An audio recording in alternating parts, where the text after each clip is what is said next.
Hi,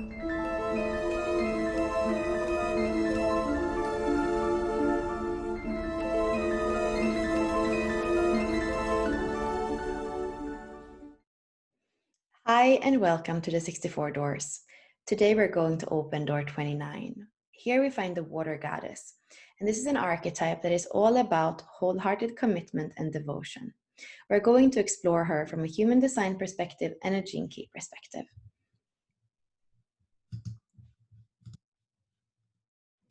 Right now we have the sun in Leo in the 29th gate. We have the earth in Aquarius in the 30th gate. And the design part of the cross is the 8 in Leo and the 14 in Scorpio. So we can see that we still have this fixed cross, that all 4 signs, Scorpio, Aquarius, Leo, and Taurus, are fixed signs. What we do know is that if this is the year, so we have the sun going through all the astrological signs and all the gates in a year, and there are 64 gates, we're going to stay about 6 days in each gate. So the first cross with the 29 is going to be this fixed 4 signs, but there are 2 other crosses. If we look at the 3 crosses, we have the first one is the cross of contagion, and that has exactly what we were saying, these 4 astrological signs. But in the other 2 crosses, due to the fact that the cross is not a 90-degree cross, but an 88-degree cross, we're going to have a different activation on the design side. So here in the cross of contagion, the 8 and the 14 are all about self-expression and how to use your sacral power in a way that doesn't compromise you or others. In the 2 other crosses, we have this manifesting generator activation, the connection from the throat to the sacral center. And here it's all about, it's part of the integration circuitry, so it's kind of unavailable to the outside. It's a bit deaf to the outside, and it is about finding inner strength. This is about finding your presence in the moment. So if you have one of these 3 crosses that starts with the 29 in the sun, come here to the Love Your Human Design and read about them. Also make sure that you create your gene key profile, and then you're going to have a whole paragraph on the 29, the 30, the 8, the 14, etc. It's a beautiful way of seeing. Here we say that the incarnation cross is the destiny. So when you create your gene key chart and you have a whole page, it's kind of more broad than it is here.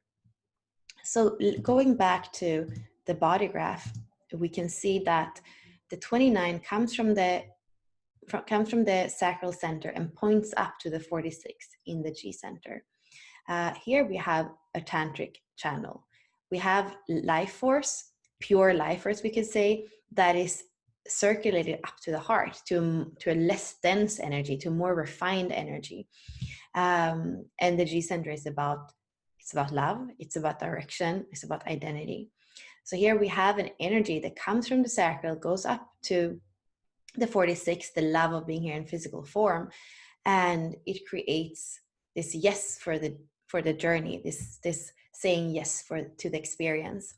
And in the circuitry book, it's called the channel of discovery, a design of succeeding where others failed. And it says, once you are clear about making a commitment, you have to totally abandon yourself to it, releasing all expectations about its outcome. In this way, you will learn there is no such thing as failure or success, but only continual discovery. And this is interesting too, because why are we calling it the water goddess? It's because in the I Ching, it's made up of 2 trigrams of water. And so it's always kind of flowing. You can't like easily just stop it. If we go, actually we have already opened the door. So here we have some other keywords of this water goddess, of this archetype that has 2 elements of water together. So devotion, deep waters, and saying yes. And then the biology is the post-vagina or the post-prostatic fascia. So here again, we see that it has to do with this, like the water as the abysmal is what is called in the I Ching too. It's the water that life comes from. It's the water that creates. And the internal motivator is the faith in that process. Like when you, in a pregnancy, you don't know really the outcome from the beginning. You have to have faith in the process, as there is a gestation that happens, because gestation happens in the water. And then the positive attributes, the wholeheartedness, the exuberance in this goddess, and then she goes with the flow. And then you can also go in and look more at the shadow patterns. Here we say the Achilles heel is that it may actually fail in other people's opinion. But as we were reading in the circuitry book, it says that it's really not about failing or succeeding. It is about the journey. It is about going down to the deep waters. It's about that rebirth that we can see in the I Ching. And if we go right to the I Ching, actually, we can see here, plunge into the roaring rapids. The only dancer of the abyss lies in our fear to cross it.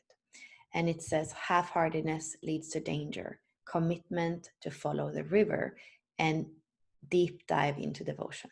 So super, super beautiful. We can see here, so this is the same thing as we were seeing in the rave mandala in the beginning, that we have the 29 and the 30, and they're opposite, they're programming partners.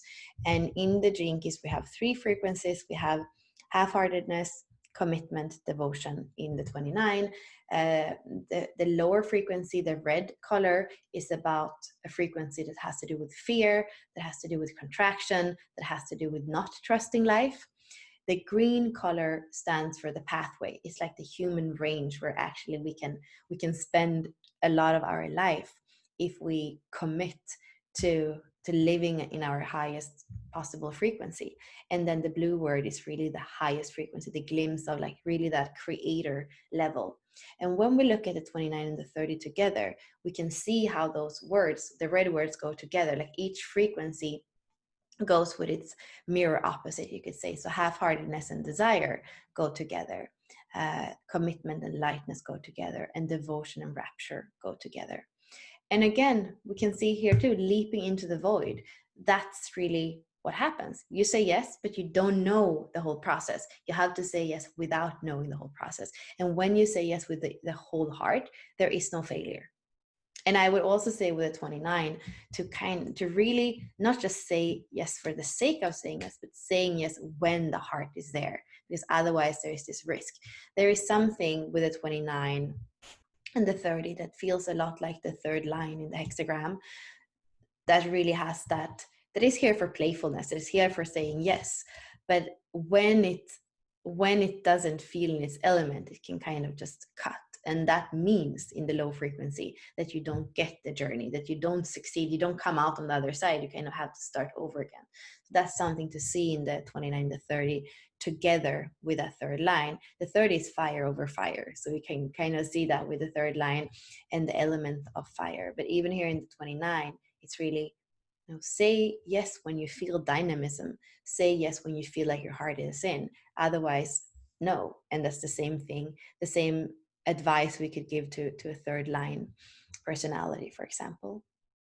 We are still in the codon ring of union. So this is learning to relate in a new way. And this is really a mutation that is happening in humanity right now. We could also say when it comes to the victim patterns, this overcommitting is also a problem. And for me, I have in my human design, I have a small split, and the 29 is bridging that split. So for me, I have done that in order to feel more whole, because energetically when we have a split, we might feel that as a split, as not completely being whole, and then we can exaggerate the missing link. So that's what I felt just saying yes until the end. And I would say in my case, it's been very combined with the fact that I have the channel of struggle, so that I have that perseverance to just go until the end. But that can become quite dangerous. So it's not something that I suggest that you try. The astrology, like we were saying, it's actually here a combination. When we come to the two last crosses, we do have still the Leo, the leader, the creator, with a fixed fire, and we're going into Virgo. So it's the independent priestess, and it has to do with ceremony. It has to do with being centered too, with being, you could say, a bit perfectionist is what we say as well with Virgo. And we have mutable earth, so really a complete change when it comes to the elemental expression. And in integral human design, this is, I really love how I was saying we can look at all the gene keys, all the gates, all the hexagrams in a frequency-based way, where the lowest one is really contracted, and then the higher frequencies are really expansive. So here we see when we put that whole tantric channel between the sacral and the G together, if we take that tantric energy and we just like we break it, then it's inhibition, because there's no connection between the 46 and the 29. And then in the higher frequencies, it's about discovery. What happens when we take that pure life force that is just boiling inside the sacral, and we allow it to go up to the heart? We allow it to touch that part of us that can feel. That's a discovery, right? And here the beauty of the highest frequency is the dance. And this is the dance of devotion. So looking at the gene keys as well, we have the highest frequency of devotion, and where really we can say that the devotee and the devoted become one. It's that merging. And the same thing, we go back here to the hexagram structure and speak about line 2, about that marriage, about that merging. So here we have a similar thing with the devotee and devoted. There is a merging, there is a becoming one. And it's not a becoming one in a static way. So the same thing as with line 2, it's in a dance, it's in a flow that this happens. So that's the quality of the 29 and the 46 together. And you can even see here, it's kind of interesting how that's even a keyword. When we look at the circular energy, flow is the highest expression of that. And here we have Python, pig, and Kakadu. I didn't know that for this one. Let's see. You can also go, sometimes we do include it. Did we this time? This is everything in the, yeah. So here we include in the door Jane Addams' work where she's painting. Here you can see them. Yeah, that's, I didn't know that was the bird, but that makes sense. So she's painting them for each one. So we often just add them to the door. And then you have Richard's Mudra, which Jane is also painting. And here she also has showed us the codon ring of union, and then the 2 codon rings that kind of go together, the codon ring of purification and the codon ring of the whirlwind.